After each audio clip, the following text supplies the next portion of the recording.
right. No, that's not it. What's it is? Can't be on that very.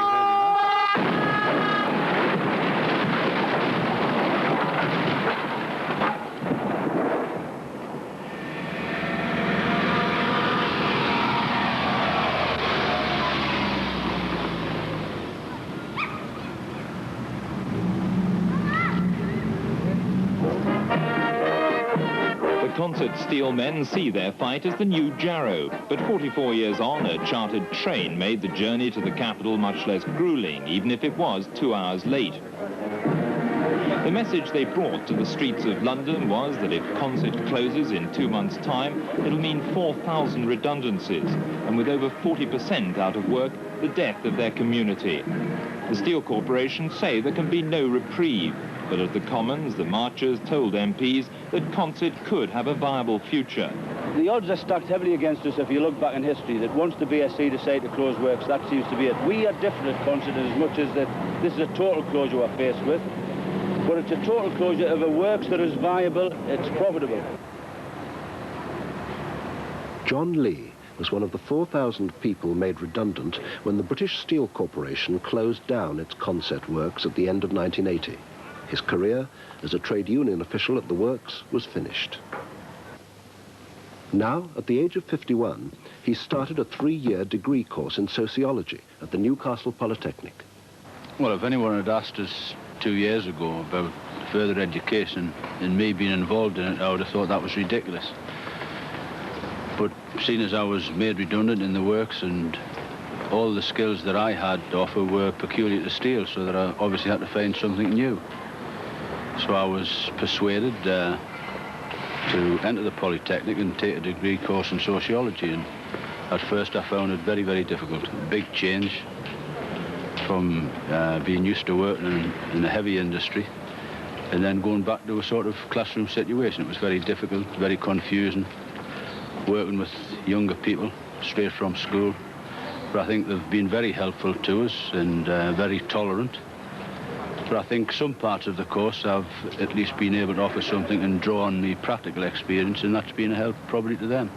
What I think we ought to do now in this seminar is to try to broaden the framework of analysis from that of particular nation states to a more international and a more comparative framework, to see if we can order the material that we've looked at so far, to see whether in fact there might be any particular pattern emerging to the industrialization process. Let's take Japan to start off. Was Japan, well, how authoritarian was Japan compared to Britain? Was it less authoritarian? I don't know for sure, but I would hazard a guess, no, that the government were more authoritative than this country. Authoritative or authoritarian? I mean, authoritarian, less democratic than what this country. That's if we believe that this system we've got in this country is democratic. Yeah, I mean, we'll have to surmise that for the benefit of this particular debate. Yeah, there is a sense in which democracy is a... I think I've adjusted to it now, but it took some adjustment to it first. The first 3 or 4 weeks, in fact, I was so discouraged and confused, and I suppose lack of self-discipline that I felt like packing the course in. But I persevered with it, and I think now I've sort of disciplined myself to do study at home or in the library, at the Polytechnic. Because I only attend college for lectures and seminars for 12 hours a week. So obviously the rest of the time you've got to do some reading, study on your own, and do your written work. But at first I wasn't doing that. I was attending the lectures and tending to think the rest was free time. But I suddenly realised that if I didn't do any reading, or studying over and above these 12 hours, that I was going to be in difficulty. Sociology, psychology and philosophy, there are so many various views from historians, philosophers. So I think I've tended to look on the thing as very, very abstract, very difficult to get to grips with. But then I just think, well, hell, I've got a lot of practical experience myself. Probably my view, because I've worked in industry, a lot of practical experience, probably my view of human nature is probably as authoritative as theirs is. I think I do this. I tend to draw on my practical experience a lot, and I suppose I am prejudiced because of what that experience is. You know, 35 years working in the steel industry, then all of a sudden find yourself unemployed. And I think that I've given reasonable good service to the steel industry, the British Steel Corporation, and I suppose I rather now have a biased, prejudiced view of the way we were treated. But there again, you've got to not look back over your shoulder. You've got to try and get rid of any bitterness that was there and look forward, hopefully, to a new career. So I suppose I'll gradually change.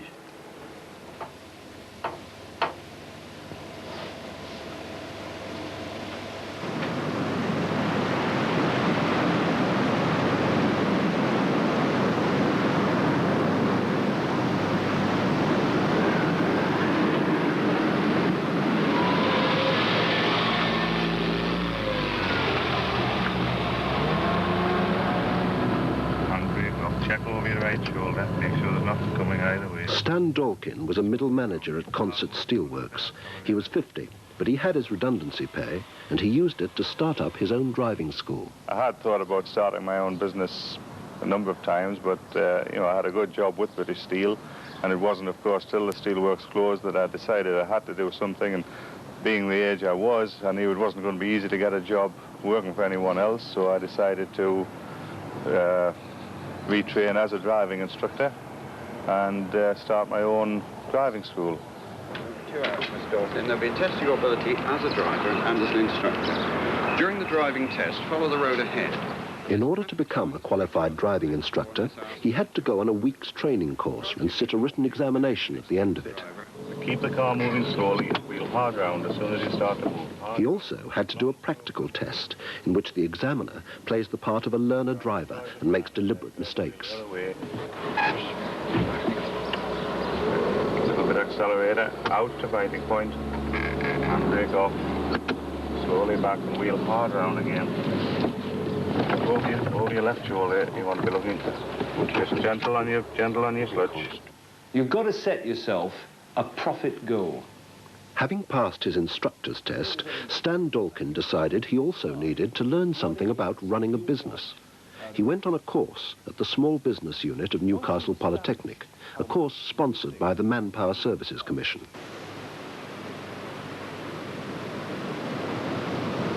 For most of the people once employed at Consett, the chances of making a fresh start are severely limited.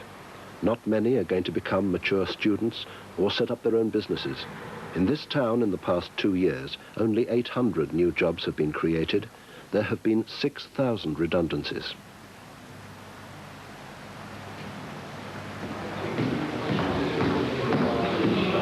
The great majority of the redundant steelworkers have at least some opportunities to retrain and learn new skills in the hope that one day jobs will return.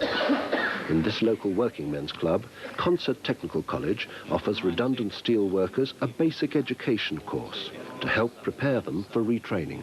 So that could be a minus sign. So that makes that 3x minus 8x. The man responsible for the course is Tom Miller. Most of the jobs that are in the area are requiring entrance qualifications or entrance examinations.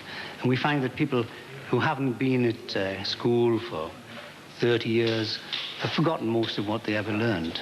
So what we are doing is we're giving their brains a good burnish and hoping that they'll be able to pass tests for police force, civil servants examinations, or for Manpower Services Commission courses called TOPS courses. Holding the lessons in a working men's club may help to reduce fears of going back to school. Ironically, though, on the other side of the road, the college also occupies buildings where some of the steel workers may once have been school children. As well as maths and English, the course offers the chance to learn skills like bricklaying. But some people are reluctant to attend at first. 10% of the students come because it was their wives who took the initiative. British steelworkers, redundant British steelworkers, on a basic education course, yes? Mrs. Askew, did you in fact work for the company? Oh, it's your husband. I see. But the big drawback is that we are called a college, and most people consider that colleges are for the high flyers. But the title of our prospectus is Opportunities for the Whole Community. So what I do with these people is I first of all explain that because they're taxpayers, because they pay rents and rates, then this college belongs to them. My wages are paid for by their taxes, etc. And also, we find that we have to give them confidence to realize that when they come in here, even though they feel that they're not of a high academic standard, that in fact there is a place for them in here. In fact, the lower the standard, the more reason that they should actually be on this course. Okay, so we're going to take this X over. In the tradition of the steel industry, the people on the course work as a team, and in the maths session, every student is also a teacher. When I first came on the course, I was here before Bob was, and I brought Bob up to the same standard as I'd getting to, the distance I'd getting to in the maths. And ever since then, which is about November, we've worked as a team, because we find working as a team can help each other out, where there's things he knows which I don't know, and vice versa. And we're helping each other out. We're going through everything together, helping each other out all the time. If we get stuck, well, we'll just get help. But generally speaking, we generally get through it. Well, it's much the same. As I say, it's 39 years since I left school, and the young fella here is keeping us up to scratch, and I find that I'm catching on myself. I'm getting up to scratch with it. I'm doing things I never dreamt I could do. Let's put it that way. You know. In fact, I've got a bit of interest now in this education. But as I say, we work. Sometimes we get it wrong, mate. Sometimes it takes us a day to get it right, but we'll get it right eventually. You know. You sort of think you don't know, it's 12. There's no one pushing you, like, you know, you're going to your own speed, like, you know, if you like, I mean, look, the next table can be all that stuff in your decimals and fractions, like, you know, but nobody bothers you, you know, I mean, nobody's laughing you out like that, like, you know, I mean, you just go your own speed, like, you know, and you hope to benefit by that, like, you know. Better sitting around the house, like. It's better sitting around the house. Bored all day. You occupy your mind here. People help one another too, don't they? They do. Yeah. Can you talk about that? I heat copies off me. No, it's say a lad has been here a few months, you know, I mean, if the teachers are busy, you know, they'll come and give you advice, like, you know what I mean, and try, like, I mean, like Jory here, he's only started Monday. Well, he's asking me, like, what I've known, although I've only been here, like, a fortnight, you know, I'm trying to help Jory a little bit, like, you know, let's advance and Jory a wee bit, like, you know what I mean? See, and it's 28 years since I left school. You know, 28 years is a long time, leaving the school and working all the time. I've never been to do in my life. And I don't want to be in the door. In fact, I'd rather be doing the works now than sitting here if you could be doing. You'll have the calculator here. Huh? Have the calculator. Oh, You've got a 1 24, 125, isn't it? The book gives you an idea, examples. And you just follow the examples and try and do one of your own. And it's got the answers in the back.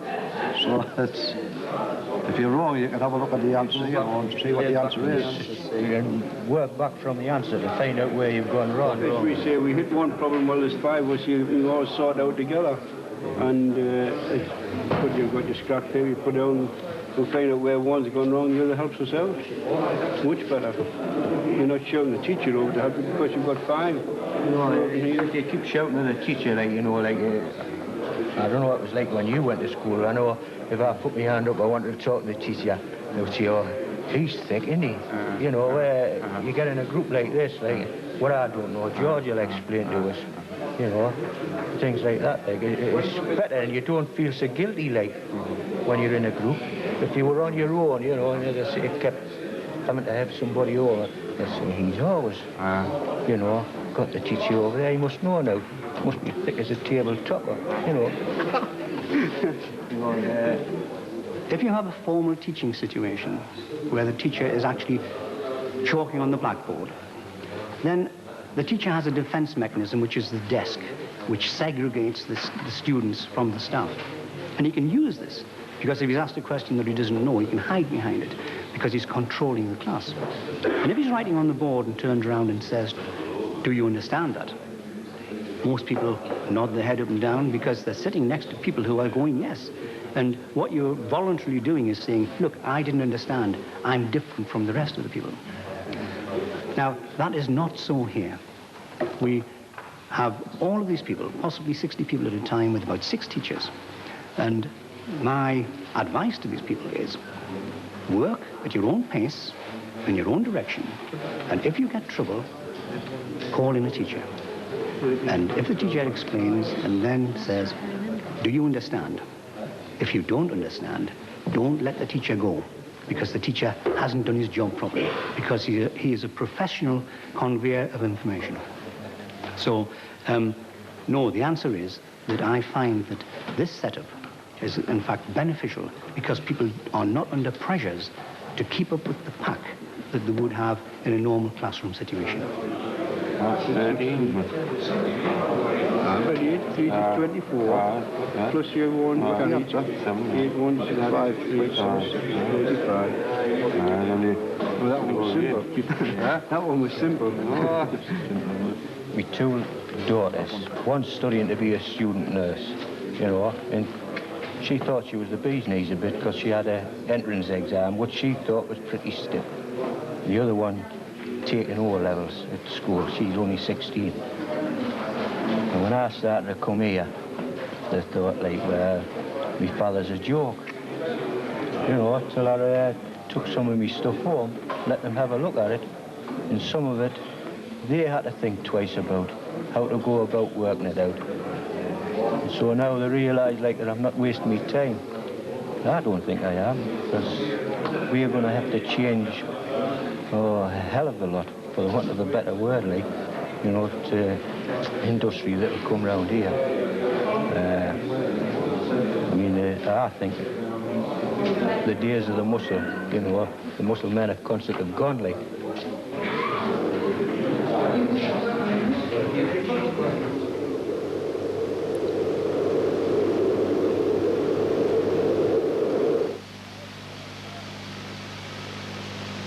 John Lee passed his first-year exams and is now into the second year of his sociology degree course. I think, however... 13 of the 15 people on the small business course have started their own firms and now employ 30 people between them. Fred Prout's printing firm has a full order book and is planning to move into bigger premises. Stan Dawkins' driving school is flourishing, and he's now taught nearly 100 people to drive.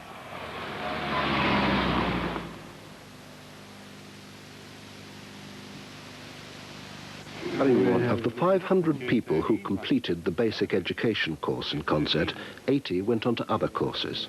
Only 10 got jobs. Unemployment in the Consett area is the highest in the United Kingdom.